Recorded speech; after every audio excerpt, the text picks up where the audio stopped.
ଚାଲିବ, ସମସ୍ତ ସୁରୁଖୁରୁରେ ଚାଲିବ। ତେଣୁ ମୋର ଶିକ୍ଷକ ଏବଂ ଶିକ୍ଷୟିତ୍ରୀ ବୃନ୍ଦମାନଙ୍କୁ ମୁଁ ଅନୁରୋଧ କରିବି, ସମସ୍ତଙ୍କର ନିଶ୍ଚିତ ଭାବରେ ଗୁରୁ ଦାୟିତ୍ୱ ରହିଛି। ତେଣୁ ଆମର ଏହି ସ୍ପୋର୍ଟସ ଅବସରରେ ସମସ୍ତେ ସଜାଗ ହେଇ କିପରି ଆମର ପିଲାମାନେ ଭାଗ ନେବେ ଏବଂ ସମସ୍ତେ ପ୍ରଥମ ସ୍ଥାନ ଅଧିକାର କରିବେ, ସେଥିପାଇଁ ମୋର ପିଲାମାନଙ୍କୁ ମୁଁ ଆଜି ଜଣାଇ ଦେବାକୁ ଚାହେଁ ଏବଂ ବେଷ୍ଟ ଅଫ୍ ଲକ୍ ସମସ୍ତଙ୍କୁ।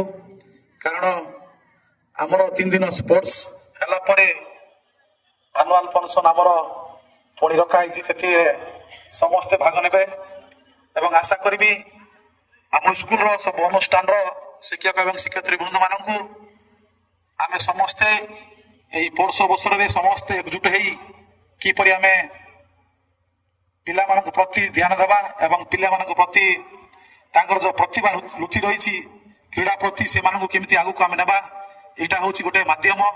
ସରକାରଙ୍କ ନିର୍ଦ୍ଦେଶ କ୍ରମେ ଗୋଟେ ମାଧ୍ୟମରେ, ତେଣୁ ଆମ ପିଲାମାନେ କିଏ କମ୍ ନୁହନ୍ତି। ତେଣୁ ଆଶା କରିବି ସବୁ ପିଲାମାନେ ସ୍ପୋର୍ଟସରେ ଭାଗ ନେଇ ନିଶ୍ଚିତ ଭାବେ ତାଙ୍କର ଆମ ସ୍କୁଲ ନାଁ ରଖିବେ ଏବଂ ଆମ ବ୍ଲକର ନାଁ ରଖିବେ ବୋଲି ମୁଁ ଆଶା କରୁଛି। ଏବଂ ମୁଁ ତ ତଳ ଦିନରେ ବହୁତ ଦେଖିଛି ଆମ ପିଲାମାନେ କୋଉଥିରେ କମ୍ ନୁହନ୍ତି, ସବୁ ଷ୍ଟେଟ ଲେଭେଲ ମଧ୍ୟ ଆମ ପିଲାମାନେ ଖେଳିକି ଆସୁଛନ୍ତି। ସେଥିପାଇଁ ମୁଁ ବହୁତ ଗର୍ବିତ, କାରଣ ଆମ ସ୍କୁଲ ସବୁବେଳେ ଆମ ପ୍ରତି, ଆମ ସ୍କୁଲ ଆମ ମ୍ୟାଡାମମାନଙ୍କ ପ୍ରତି ସମସ୍ତେ ଆମେ ତ କହିବାକୁ ହବ ନାହିଁ, କାରଣ ସମସ୍ତେ କହୁଛନ୍ତି ଯେ ତୁମର ହାଟମୁଣ୍ଡା ସ୍କୁଲକା ସବୁବେଳେ ପ୍ରାଇଜ ସବୁ ଅଧିକାର ଅଛି।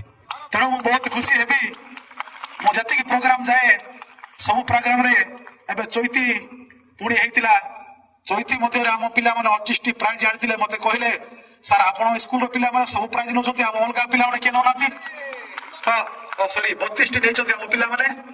ତ ମୁଁ ଦେଖୁଥିଲି ଚୈତି ପେଣ୍ଡାଲରେ ମୁଁ ଥିଲି, ସେତେବେଳେ ବହୁତ ଖୁସି ଲାଗିଲା, ମୁଁ ମଧ୍ୟ ତାଳି ମାରୁଥିଲି ଯେତେବେଳେ ବସିକି, ଆପଣମାନେ ଦେଖିଥିବେ। ତ ଆଶା କରିବି ଏଭଳି ଆମ ସ୍କୁଲର ନାଁ ରଖିବା ଏବଂ ଆମ ସ୍କୁଲକୁ କେମିତି ସୁରୁଖୁରୁ ଭାବରେ 2024 ସମସ୍ତଙ୍କର ଶୁଭକାମନା ହଉ। ଆଶା କରିବି ସମସ୍ତେ ଆମ ସ୍କୁଲ ପ୍ରତି ସବୁ ଶିକ୍ଷକ ଏବଂ ଶିକ୍ଷୟିତ୍ରୀ ଦାୟିତ୍ୱ ନେଇ କିପରି 2024 ସୁରୁଖୁରୁ ସରିବ ବୋଲି ମୁଁ ଆଶା କରିବି। ଏତିକି ମୋର ବକ୍ତବ୍ୟ ଶେଷ କରୁଛି। ଧନ୍ୟବାଦ।